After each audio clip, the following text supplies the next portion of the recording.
testimonio es que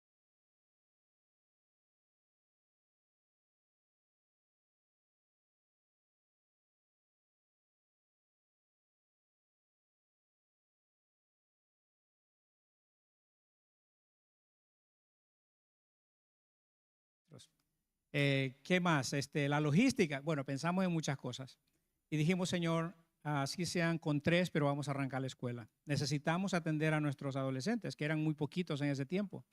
Cuando vimos que el Señor respondió, arrancó la escuela. La Escuela Bíblica de Liderazgo y Misiones lleva 9 años. Hemos enviado a Bulgaria, recuerdo, eh, enviamos muchos kilos de ropas para allá, que recogíamos entre las iglesias y enviamos para hacer obra social.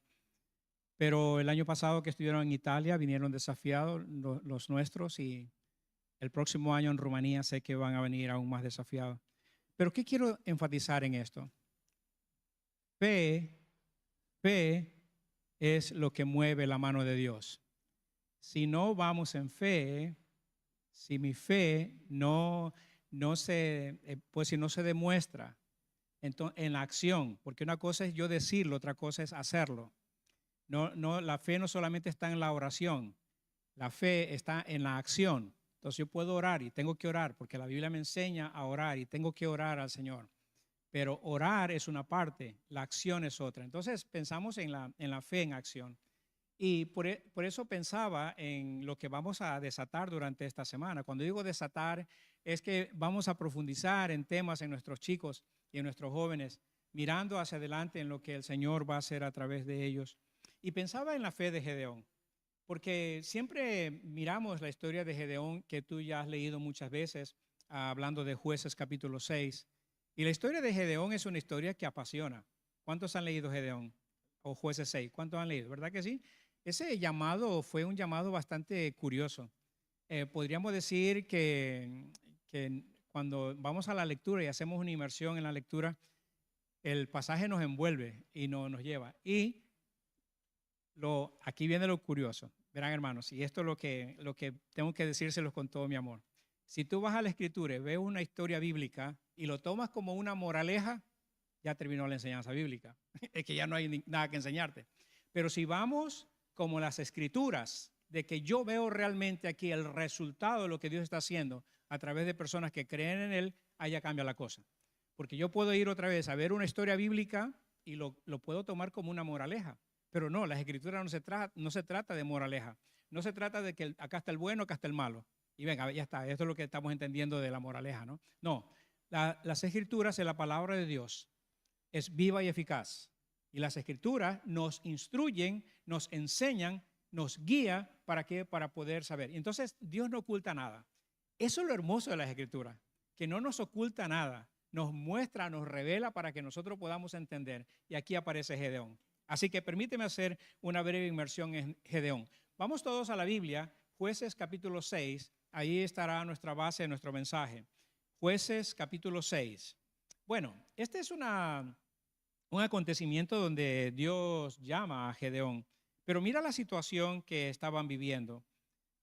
Dice que capítulo 6, versículo 4 dice, acampaban y arruinaban las cosechas por todo el territorio hasta la región de Gaza y no dejaban en Israel nada con vida, ni ovejas, ni bueyes, ni asnos. Llegaban con su ganado y con sus tiendas como plagas de langosta. Tanto ellos como sus camellos eran incontables e invadían el país para devastarlo. Versículo 6, era tal la miseria de los israelitas por causa de los madianitas que clamaron al Señor pidiendo ayuda. ¿Quiénes entraban como langosta? Bueno, Madián era una tribu fuerte, fuerte, fuerte. Eran muy fuertes.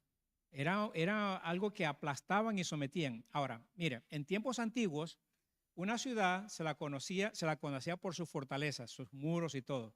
Es curioso que ahora que vivimos en Europa todavía podemos ver castillos o lugares donde ves el castillo pero está rodeado por muros. Entonces una ciudad siempre la definía su fortaleza por sus muros, por lo que rodeaba pero sucede que Israel estaba devastado. Ahí entraban los amalecitas y hacían lo que ellos querían. Los amalecitas no tenían piedad. ¿Qué más? al pueblo de Israel lo tenían sometido en la miseria. O sea, no había prosperidad en el pueblo de Israel, había solamente tristeza, había en ellos congoja, o sea, no podemos hacer nada. Y lo que dice el versículo 6 es algo que impacta. Dice, era tal la miseria de los israelitas por causa de los madianitas que clamaron al Señor pidiendo ayuda. ¿Les suena esto? Aquí ya empieza lo bueno. Vamos a ver. ¿Por qué?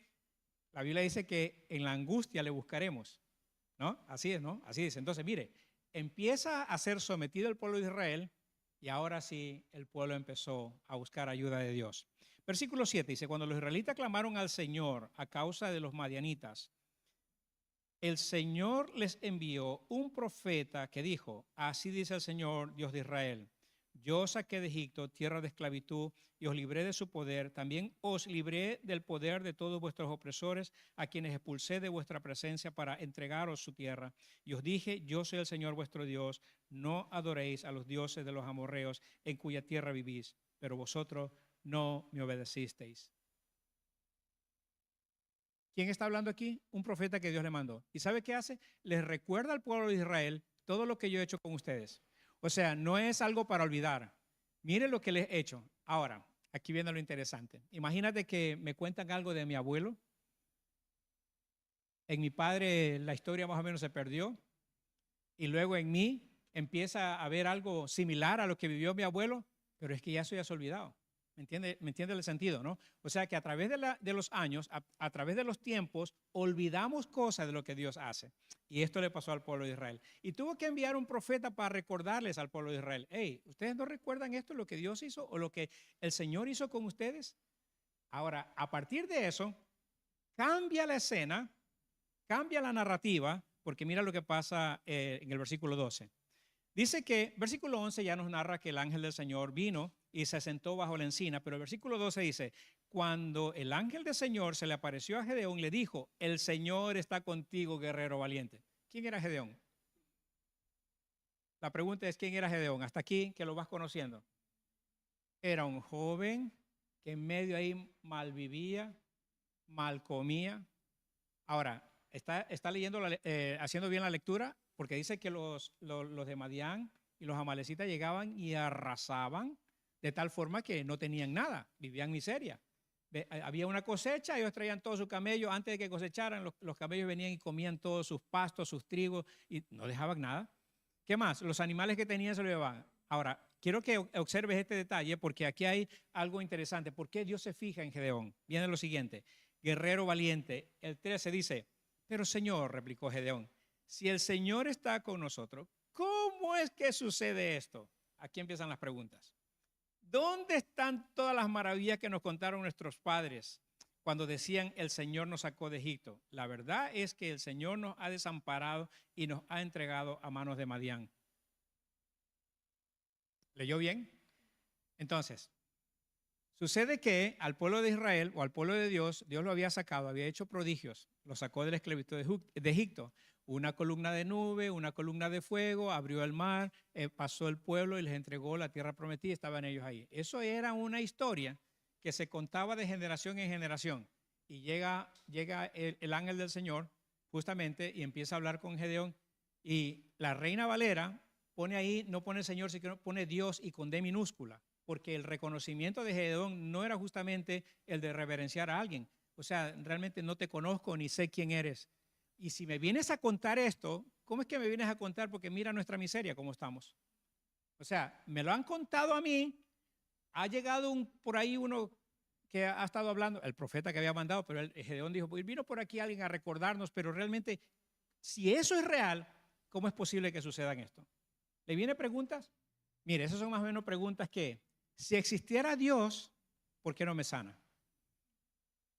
Si existiera Dios, ¿por qué no me resuelve estos problemas? Si existiera Dios, son las preguntas. Esa es la pregunta que hoy en día se podría decir comparativamente en el día de hoy.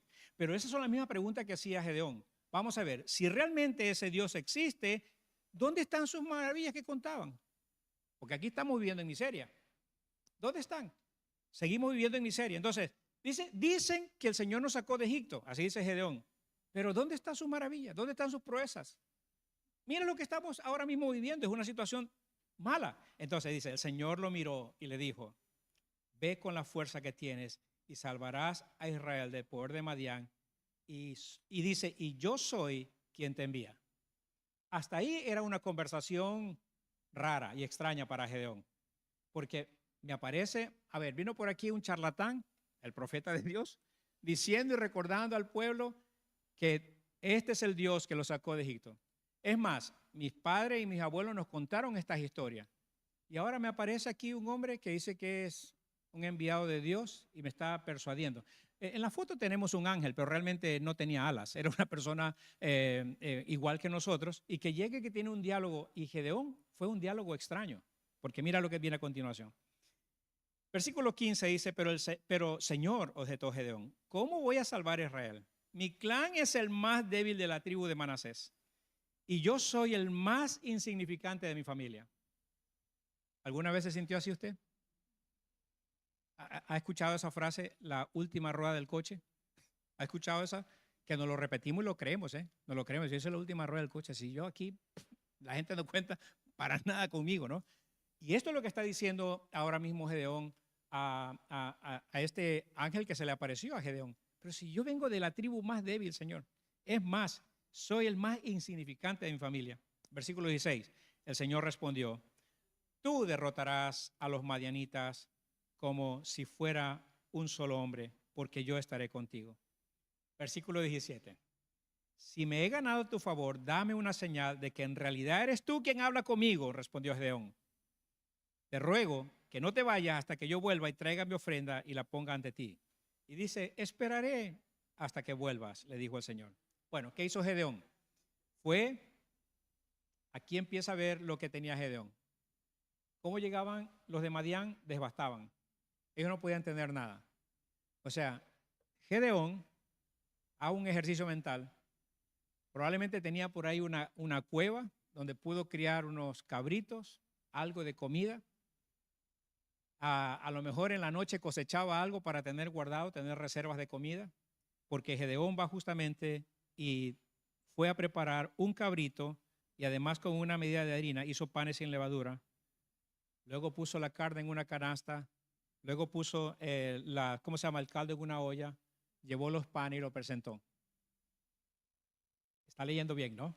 O sea que Gedeón en eso tenía algo que Dios se fijó. Por eso vamos a hablar de la fe de Gedeón. Entonces Dios se fijó en algo. Este muchacho tiene algo y este va a ser el que va a librar y que va a creer. Pero no vemos fe hasta ahora aquí en Gedeón. ¿Dónde está la fe de Gedeón? Mira, aquí empieza lo bueno. Le dice el Señor, trae acá. Ven aquí, pon la carne y los panes sobre esta peña, una piedra grande. Vierte el caldo sobre él. Se mojó. ¿Qué quería demostrar el ángel del Señor? A ver, lo que voy a hacer es algo imposible. O sea, en todo lo extraño y lo raro que tú estás viendo este diálogo conmigo, te voy a demostrar que yo soy quien va a ayudarte para que mi pueblo sea libre. ¿Qué hizo?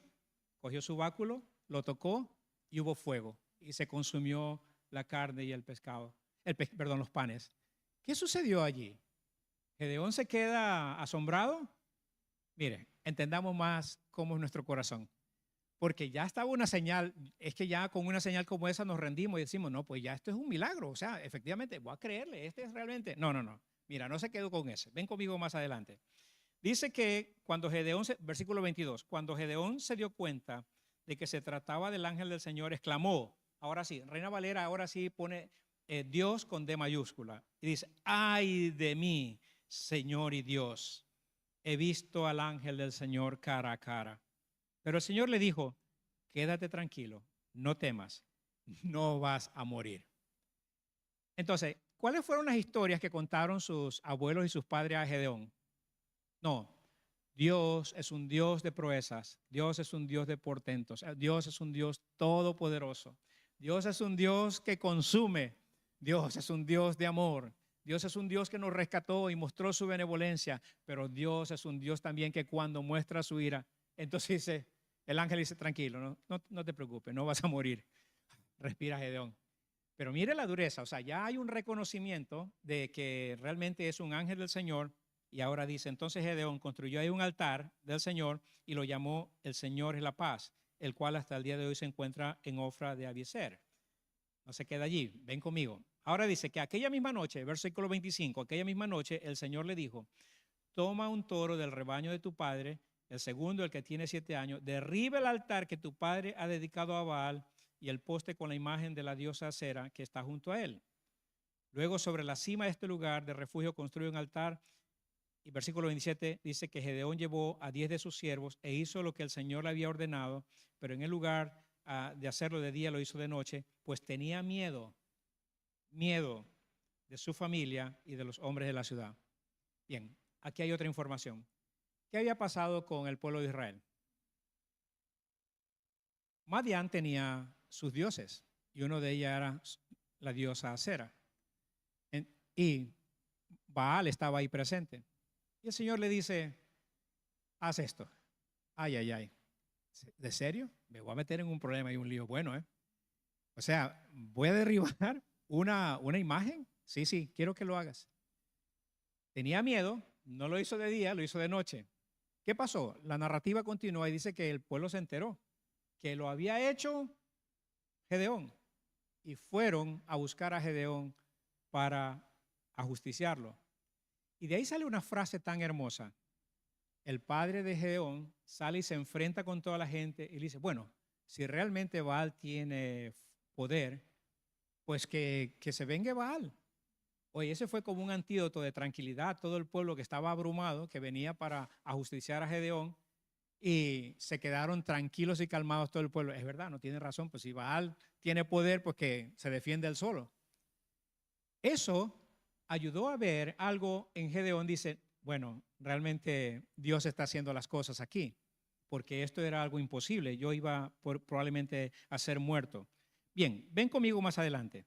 Entonces dice que el versículo 34, entonces tocó la trompeta y todos los del clan de Abiezer fueron convocados a seguirlo y envió mensajeros de toda la tribu de Manasés, convocándolos, Zabulón, Netalí, etcétera, etcétera, etcétera.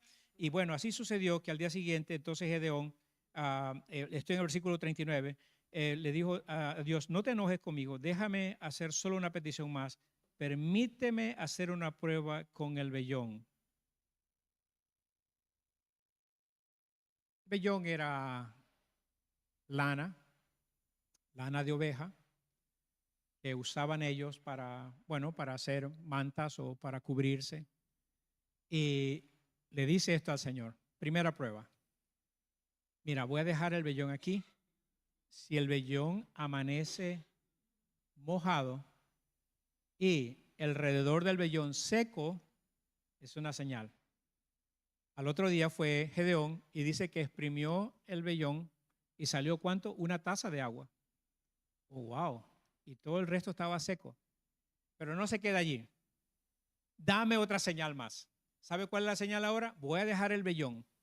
Que se moje todo alrededor, pero menos el vellón. Que el vellón continúe seco. ¿Está leyendo bien? Eso dice la narrativa bíblica.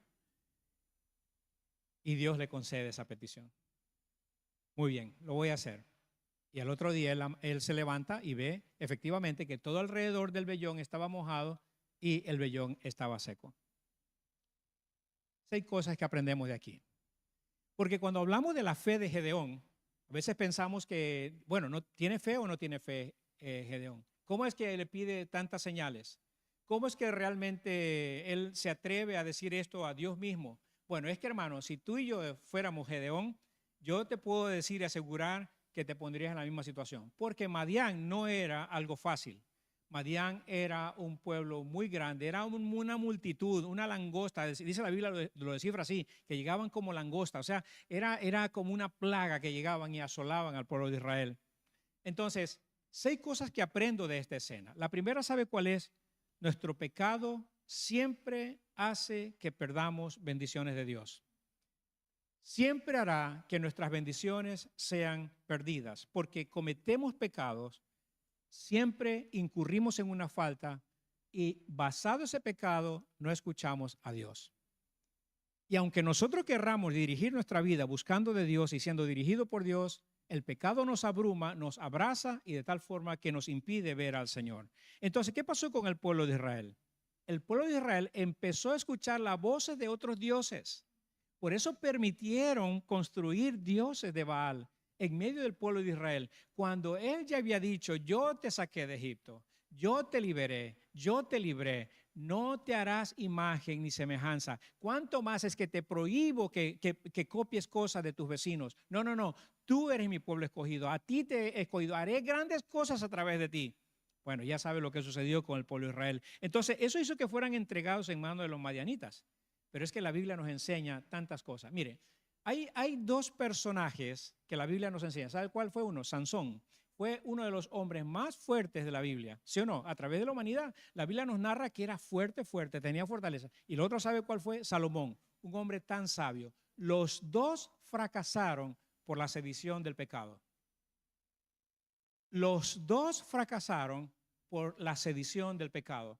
Quiere decir que el pecado impide en muchos cristianos, impide la bendición de Dios. Y aunque nosotros pensemos que no, a veces construimos ídolos. Y esos ídolos se forman también en nuestra vida, en nuestro entorno, en nuestro hogar. Y eso hace que seamos renuentes y distantes. Y por eso el Señor no nos bendice. Eso estaba pasando con el pueblo de Israel. Permitieron, dejaron que entrasen cosas cuando el Señor ya se los había prohibido. Y eso es lo que claramente un cristiano, un creyente debe estar fundamentado en las Escrituras siempre, pensando de que si el Señor lo dice, me basta y no puedo permitir que nada entre a mi hogar ni a mi vida, que sé que me hará daño y me seducirá y me llevará al pecado. ¿Por qué? Porque somos frágiles, somos débiles. Y el pecado nos asedia, el pecado nos acosa, el pecado nos persigue. Pero cuando estamos en Cristo, hermano, no nos puede tocar. Y tú ves al pecado que viene por allí y dice: eso es pecado, me voy por acá. ¿Por qué? Porque no me voy a enfrentar al pecado. ¿Por qué? Porque entiendo que soy débil. Y si no estoy en Cristo Jesús, yo voy a caer. Así que necesito huir de eso y voy por otro lado. Ese es el sentido de la vida cristiana. ¿Sabe la segunda cosa que yo aprendo? Es que a Dios no le importa si nosotros tenemos miedo. A Dios no le interesa realmente si nosotros tenemos miedo, porque para hacer las cosas que Él realmente quiere hacer a través de nosotros es simplemente que le creamos un poquito. Mire lo que dijo el Señor Jesús: si tuviera fe como un grano de mostaza quiere decir como algo tan pequeñito. Si tu fe fuera así, lo que significa es que no te necesitamos o no necesitamos pedir toda la fe del mundo. Simplemente con un poquito de fe.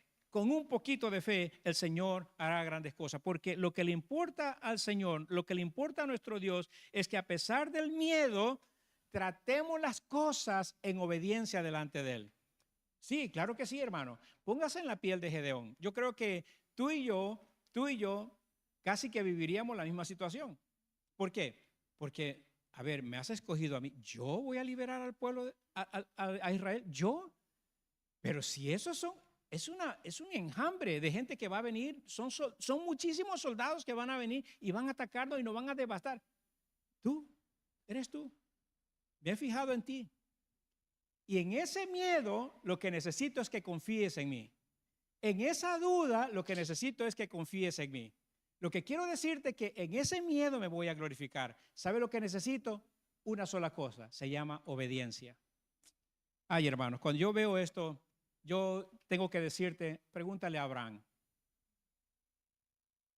¿cómo fue que su fe funcionó para que el Señor le diga: es que realmente tú me has obedecido y tú eres el hombre, tú eres el padre de la fe? La situación no era fácil. Iba a sacrificar a su único hijo. Es fácil leerlo, pero métete en la vida de Abraham por un momento. Dios le pidió y él obedeció. Y vemos cómo Dios obra en su amor y le dijo: detente, Abraham, porque Dios ya ha visto tu corazón.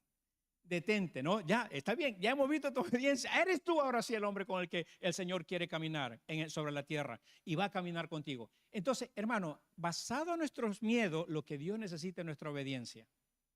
Lo único que espera de nosotros es la obediencia. No hay otra cosa, porque Gedeón estaba con miedo, pero él iba al frente a la batalla. Es que Dios mira, escuche bien, en nuestras debilidades nuestra disposición para seguirle, obedecerle y amarle. Amén, ¿estamos de acuerdo? Un tercer punto que yo aprendo.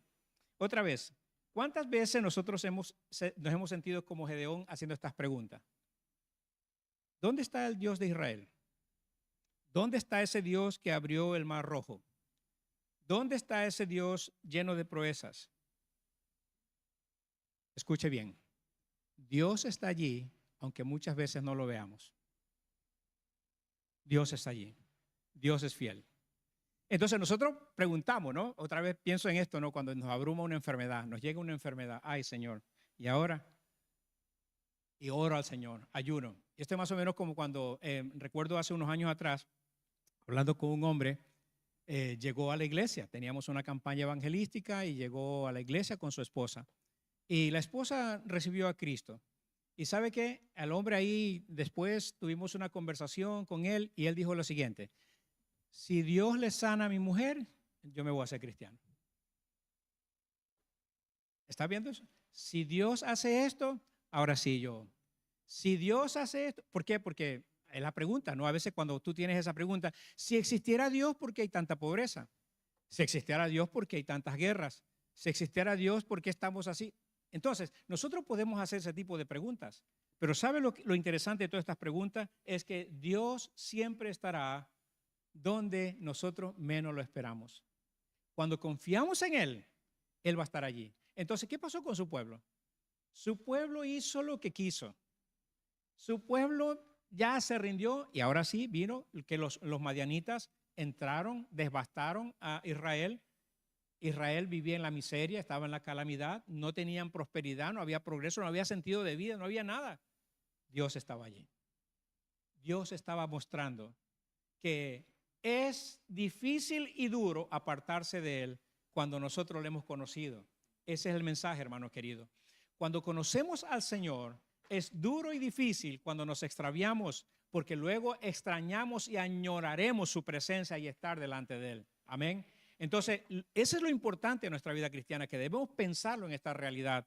Nosotros podemos pensar bajo nuestro concepto y nuestro precepto y enfundarnos a algún tipo de conocimiento para satisfacernos a nosotros mismos, pero yo quiero decirle que el Señor nos ama tanto que en medio de todas las circunstancias y debilidades, Él mostrará su poder y te hará otra vez regresar para que tú le mires a Él, porque nosotros somos muy fáciles de desenfocarnos en Cristo Jesús. Más por su amor y su gracia nos hará regresar a sus caminos. El cuarto punto que yo veo aquí es que muchas veces nos sentimos insignificantes para hacer la obra de Dios. ¿Cuántos se sintieron alguna vez insignificantes? ¿Cuántos? Yo he escuchado a lo largo de mi vida cristiana también personas que han dicho, no, Dios no me va a usar nunca.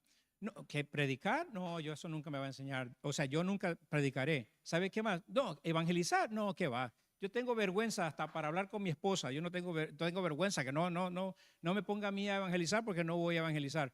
Que hacer discipulado, ir a una casa para discipular a alguien, no, tampoco, no me ponga a mí esas cosas. O sea, nosotros nos sentimos a veces que no significamos nada. Muchas veces nos sentimos insignificantes, como el caso de Gedeón. Pero si yo soy el menor, somos la tribu más débil de aquí.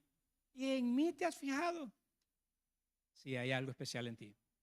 Hay algo especial en ti que seguramente tú no te lo has visto, pero yo ya he visto tu corazón y tu entrega. Y tu fe está ahora mismo puesta en marcha, así que con ese poquito de fe vamos a hacer cosas juntos. Eso es lo que Dios quiere hacer en nuestras vidas, hermanos queridos. Cuando nos rendimos al Señor en obediencia, en sumisión, Él va a usarnos por más significante que nos sentamos. ¿Por qué? Porque Él nos ha llamado, Él nos ha escogido, Él nos ha rescatado, nos ha limpiado con su sangre preciosa y Él tiene un plan para tu vida. ¿Lo puedes entender? Ahora, aquí hay algo que me tocó y esto es algo muy interesante. Nunca nadie habla de la sal, ¿verdad? La sal es algo que, sal existe, pero la sal se extraña cuando no está, ¿sí o no? Usted prueba una comida y dice, falta sal. Ahí recién hablamos de la sal, ¿verdad? O hay algo que está muy soso, le falta sal. ¿Qué quiere decir con esto? Es que cuando nosotros en esa debilidad, en eso que es que soy el menor, soy el más débil, yo soy algo insignificante, no tiene sentido, no hay relevancia. Yo quiero decirte algo.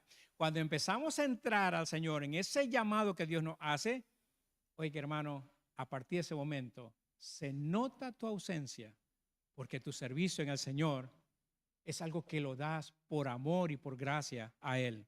Es interesante que cuando yo veo a alguien de la iglesia, hoy mismo me hacen falta algunos, cuando veo a alguien que está a mi lado, que estamos ahí batallando y no le veo, claro, digo, Señor, falta alguien aquí, falta esa persona que realmente vemos que en ese llamado santo que tú has hecho en esa vida. Entonces, ¿nos podemos sentir así? Claro que sí.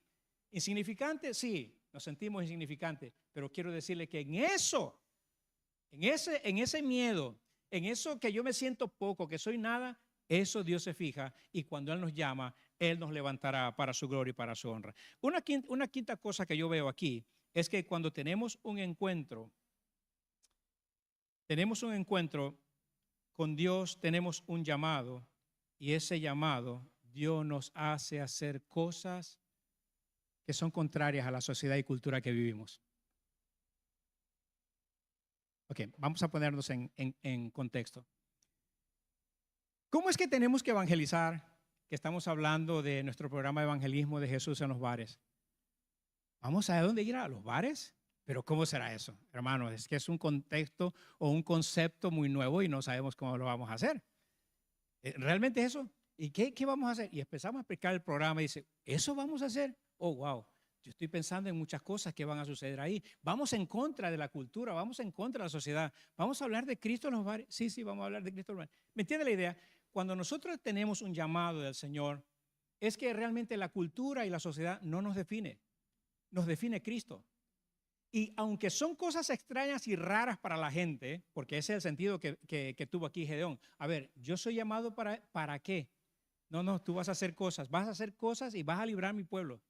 Pero yo, Señor, yo, el insignificante, el que realmente no tengo ninguna relevancia ni siquiera entre mi familia, entre mi tribu, y tú a mí, ¿te has fijado en mí? Sí, lo insignificante. En ese miedo y todo has creído. Has probado. Y te has atrevido a pedir 3 señales y te las he dado. Y en medio de esas señales lo que quiere decir es que yo estaré contigo. Ah, ahora cambia la cosa. Ahora está viendo la fe de Gedeón. Tan pequeñita, tan insignificante que él se sentía, pero en medio de eso él pidió señal. Dame una señal. A ver, muy bien. Voy a dejar este vellón aquí. Haga esto. Luego no. Ahora quiero el mismo vellón, pero haga lo siguiente. Entonces, en medio de eso, ahora sí, él dice, no, estoy llamado, estoy convencido de eso. Quiere decir que en ese llamado, escuche bien, nosotros podemos hacer cosas contrarias a lo que esta sociedad nos ha impuesto. ¿Me entiende la idea? O sea, la sociedad nos somete a un tipo de cosas, la cultura nos somete a un tipo de cosas y nosotros nos retraemos y decimos, no, pues ya me da miedo hablar aquí. ¿Dónde vamos a hablar de Cristo? ¿En los bares? No, pues es imposible. ¿Cómo vamos a hablar de Cristo en los bares? No, espere la estrategia, que tenemos una estrategia para llegar a ello. Es decir, muchas veces tenemos que derribar esos altares que nos hemos formado nosotros por la sociedad y la cultura. Por la sociedad y la cultura, nosotros hemos formado altares que nos desenfocan de lo que realmente es Cristo Jesús. Entonces, esos dioses o altares en nuestra sociedad y cultura tienen que ser derribados, así como el Señor le ordenó a Gedeón, derriba a Baal. Mira que tienen ahí esa imagen, ese Dios, derríbalo, sácalo de allí y que todos se enteren que yo soy vuestro Dios. La sexta cosa, que al ver tantas pruebas de confirmación de Gedeón, vemos aún que su fe era débil. Pero quiero decirle algo, el Señor tiene tanta paciencia. El Señor tiene tanta paciencia. ¿Era débil la fe de Gedeón? Claro que era débil, muy débil. Pero en medio de esas cosas podemos entender que en nuestra mente humana nosotros podemos hacer muchas cosas y ya vemos el fin. En nuestra mente humana ya vemos el fin. No, es que esto va a pasar esto, lo otro. ¿Cuánto les gusta? Hay muchas personas perpicaces. ¿Sabe lo que es perpicaz, no? Ve el futuro. Ya, no es que esto va a ser así. Es que, es que lo estoy pensando y va a ser así. Y pum, sale. Si yo lo dije. Lo dije que iba a ser así. ¿Se ha encontrado con gente así? Claro que sí. Entonces, nosotros tenemos esa perspicacia. Y a veces medimos y decimos los peligros. No, es que va a pasar. Y cuando pasó, yo lo dije que iba a pasar esto. En medio de eso, se mezcla lo que realmente es y hace y debilita nuestra fe. Debilita. ¿Vamos a ir a los bares, Pedro? Bueno, es que ya lo dije que vamos a fracasar. No. Escúcheme bien. en medio de todo eso y lo débil, el Señor va a mostrar su poder, porque no nos amoldamos a esta cultura, ni a la costumbre, ni a lo que este mundo nos enseña o nos quiere debilitar aún más. Creo que si viviéramos esa situación de la que Gedeón vivió en ese tiempo, que la vivió él, yo creo que muchos de nosotros en este momento lucharíamos con el mismo Dios y diríamos, Señor, soy yo ese escogido, tú me has escogido a mí, voy a luchar contra los madianitas. Señor, me has escuchado a mí, me has escogido a mí, has visto bien mi vida, yo voy a ir a los bares a predicar del Señor, yo voy a estar ahí hablando de ti. ¿Cómo es esto, Señor? No, está tan difícil. Escuche algo muy interesante. La débil fe de Gedeón es más grande que no tener fe. Y eso se aplica hoy en día. La débil fe que tú puedes tener es más grande que la ausencia de fe. Amén. Ese poquito de fe que tú tienes es más grande que no tener fe. Y ahí es donde el Señor quiere mostrar su poder. El Señor nos escogió para anunciar sus virtudes, su luz admirable. Él nos rescató de las tinieblas y daremos glorias a Él. Amén. Ponte en pie, vamos a orar. Vamos a orar. Creo que todos conocen la historia de Gedeón. Ya saben el final. El final apasiona.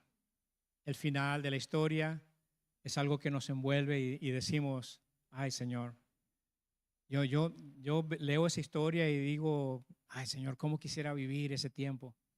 O no, fue para Gedeón, para mí no. Yo quiero decirle que no. Dios es el mismo de ayer, hoy y siempre. Él está con nosotros. Dios no busca multitudes para que haya un avivamiento. Quiero que tenga esto claro, mi hermano. A veces pensamos que necesitamos multitud para tener el avivamiento empieza en nosotros. Dios solo busca un corazón rendido a Él, que le obedezca, que se someta. Él busca, una vez más, que seamos en esa fragilidad y en ese miedo que tengamos, poder tener nuestra confianza en Él y depender de Él y que Él haga. Yo quiero decirle lo siguiente. Hay algo tan importante en la iglesia. Cuando vas a Efesios capítulo 2, dice que Cristo es la cabeza de la iglesia y que Cristo depositó en su iglesia, entregó a la iglesia para que presente en su multiforme gracia al mundo perdido que no conoce a Él y que derramó su plenitud, su presencia en nosotros para que podamos anunciar de la salvación. O sea, ese poder ya está en nosotros como iglesia. Solamente tenemos que atrevernos. Es importante para nosotros creer esto, hermano.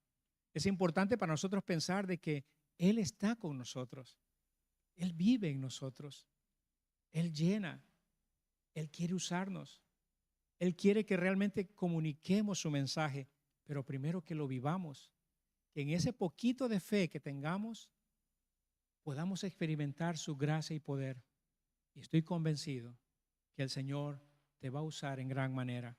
No sé cómo, pero Él lo va a lograr a través de ti.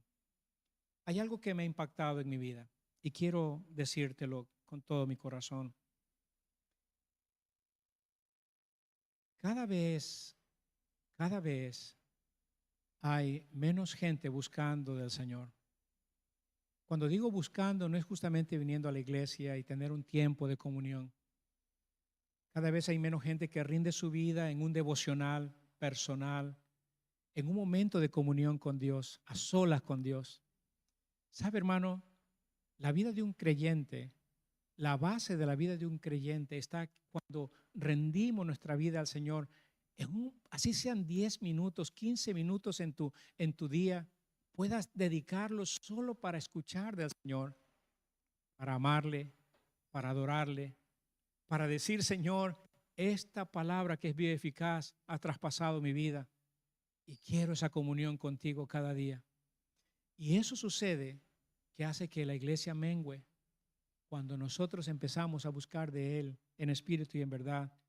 Va a haber una pasión en tu vida que quieres más del Señor, quieres tener más tiempo con el Señor y que por donde tú vayas, la gente vea a Cristo a través de ti, porque eres diferente.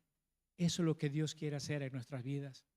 Mi hermano querido, si hay miedo, si hay un poquito de fe, si de pronto te sientes que no te sientes insignificante, que no puedes realmente ser un maestro de escuela dominical, un evangelista, un predicador, un discipulador, yo quiero decirle que Dios tiene un plan para tu vida. Dios, escuche bien, no llama a los capaces, Dios capacita a los llamados. Solamente créele al Señor. Cierra tus ojos. Señor, te damos gracias, porque tu palabra es verdad, Señor. Y en medio de todo esto, Padre, queremos decirte que te amamos. Señor, nuestra vida no tendría sentido si antes tú no estuvieras en nosotros. Por eso, Padre, en esta hora, Señor, rendimos nuestras vidas y te decimos, Señor, que tú prepares a tu iglesia y tu pueblo. Señor, que lo que estamos fijando como un primer evento del 20 de septiembre, no seamos nosotros comunicando de nosotros mismos, sino que comunicamos tu verdad, comuniquemos que hay esperanza en ti, comuniquemos que realmente tú eres el Dios que salva. Tú eres el Dios que llena, Señor, los vacíos que el ser humano puede tener. Y por eso, Padre, pedimos de tu benevolencia, de tu gracia, de tu Espíritu Santo, Señor, que sea empoderando a tu iglesia para poder, Señor, convertirnos en una punta de lanza, Señor, para poder penetrar, Señor, esos corazones endurecidos, porque solamente tú tienes poder. Lo reconocemos, Señor. Así que, Padre, usa a tu pueblo. Nos ponemos en constante comunión contigo para que tú puedas usarnos en espíritu y en verdad. Te agradecemos, Señor, porque a través de Gedeón aprendemos, Padre, que una fe pequeñita, Señor, basta para tú usar y hacer grandes cosas. Que cuando nos sintamos insuficientes o insignificantes, tú muestras tu bondad y gracia y reviertes todo eso en poder y autoridad. Llena tu pueblo, llena tu iglesia, Señor, en poder. Te lo rogamos en el nombre de Cristo Jesús. Amén y amén. Amén. El Señor tiene un plan para su iglesia.